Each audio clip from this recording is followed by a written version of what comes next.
It's time for Chiori updates. In this video, I am assuming that you know what Chiori does already. If you don't know, go watch my last video, or there will be links down below leading you directly to what her kit does. But what changed for Chiori? Well, there's a few things. First, her signature weapon got changed, and this change is pretty major. It might have lost the charge attack damage bonus that it had, but now the other two buffs are permanently active. This not only makes it much more versatile, but it also means that when she wants to be a main DPS unit, she doesn't have to sacrifice on the elemental skill damage like she would have before. On top of that, we have learned about how her skill snapshots. At first, we didn't know if it snapshotted or not. Then we learned that it didn't snapshot her attack, but it was snapshotting her defense. And then after that, we learned that her snapshotting defense was apparently a bug, so now it doesn't snapshot either. And finally, I screwed up.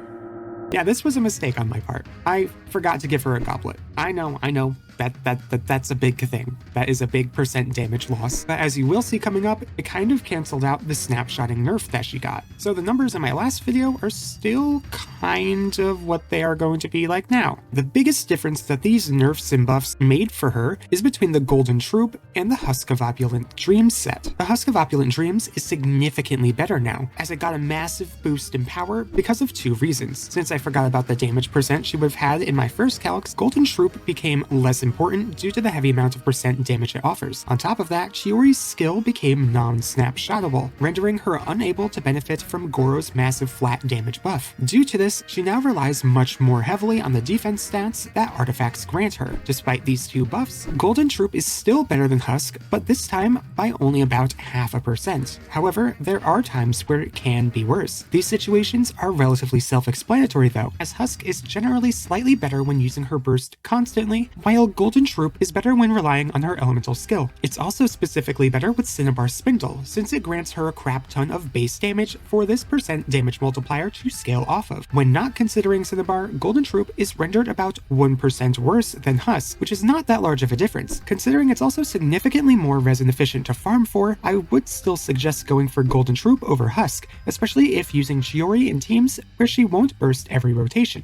This also made her main DPS playstyle much more worth it, since Husk of Opulent Dreams is now much better. Despite this, Chiori is almost always better when used as a sub DPS, just the same as before. She loses out on about 20% of her total damage output if she doesn't utilize her Ascension 1 passive stalls. These are absolutely mandatory for her to use, as she cannot make up for this damage loss with just her normal attacks. For our final comparison, let's go back to Chiori versus Albedo. In this situation, I made a few changes to my calcs, specifically for Albedo. I wanted to consider his variance into the mix, so I put him at an average peak, which considers his burst, gets some of his quadratic scaling off, and his flower is always active, and I also used an all-around average for Albedo, which considers his burst is used on one enemy per blossom, and when considering his flower dies either early on or later in the rotation. If we take a look at the comparison chart again, still not much has changed. Albedo is still the better raw damage dealer, and when against AoE content. Because of the way I changed how the Cinnabar Spindle is calculated, he's now also the better user of the Cinnabar Spindle in almost every scenario. On the other hand, Chiori stays as the queen of single target damage. However, she also gets a massive boost in damage when being paired with Zhongli. I will get into how this impacts team comps in just a little bit, but let's first talk about the weapons and how they've changed. For her sub DPS playstyle, her signature didn't change, but it's still obviously her best. In its current state, her signature weapon is about 20% better on her than any other weapon out there. This thing is an absolute monster, and it's now quite versatile too. However, even more versatile weapons like Jade Cutter and Mistsplitter are just a bit behind because the stats they offer are so strong. Behind them are Wolf Fang with almost 0 stacks and the Light of Foliar Incision. Both of these weapons would be better though if she is played on field, since that's where their passives work best. But behind those two is the free-to-play Harbinger of Dawn due to the monstrous amount of crit stats it offers. This weapon offers so much crit that it makes defense percent about just as important for her damage output as crit stats are. Since that's the best free-to-play option she has available, I'll stop the explanations there. But as a note for when deciding her weapon, crit and percent damage are both a must. If a weapon has it, she can use it. With that minor detour out of the way, let's move on to her team comps and see what works best with her. These team comps are ordered purely on their average DPS in single target and AoE content. And as another note, I have thrown in the OG Navia comp and the OG Mono Geo team for comparison's sake. If you know what Chiori Chiori does, then it's not going to come out as a shock that she is best in mono Geo teams, alongside Ito, Goro, and Albedo. This comp has an insane damage output, especially at high investments, and they get even better with more vertical investment. However, even with Chiori's introduction, they can't even reach the same DPS as some of the best teams in the game except against bosses due to Chiori's small AoEs. But this comp is good in many situations. Goro buffs everyone, while Albedo deals with mobs, Ito deals massive damage to anything around him, and Chiori takes out the thickest of boys. The only issue they have is their lack of defensive utility, as they're completely reliant on Goro's C4 and crystallized shields. But if you're looking for more defense, swapping out Albedo for Zhongli is another mono Geo team that works incredibly well. While it does remove some damage from the team, it's not that large of a damage decrease, and Zhongli makes up for it with his stupidly strong shield. It's also not super reliant on Albedo's flower, so if you're looking for a super consistent team that's still strong, this is best. Then there's Navia's best comp that exists without Chiori. Fiorina, Bennett, and Zhongli offer such insane buffs to this dainty lady that she will end up dealing monstrous amounts of damage. However, we can take Zhongli out of the equation and replace him for Chiori. This would lead to a slightly lower AoE DPS than the comp before, but it will surpass the OG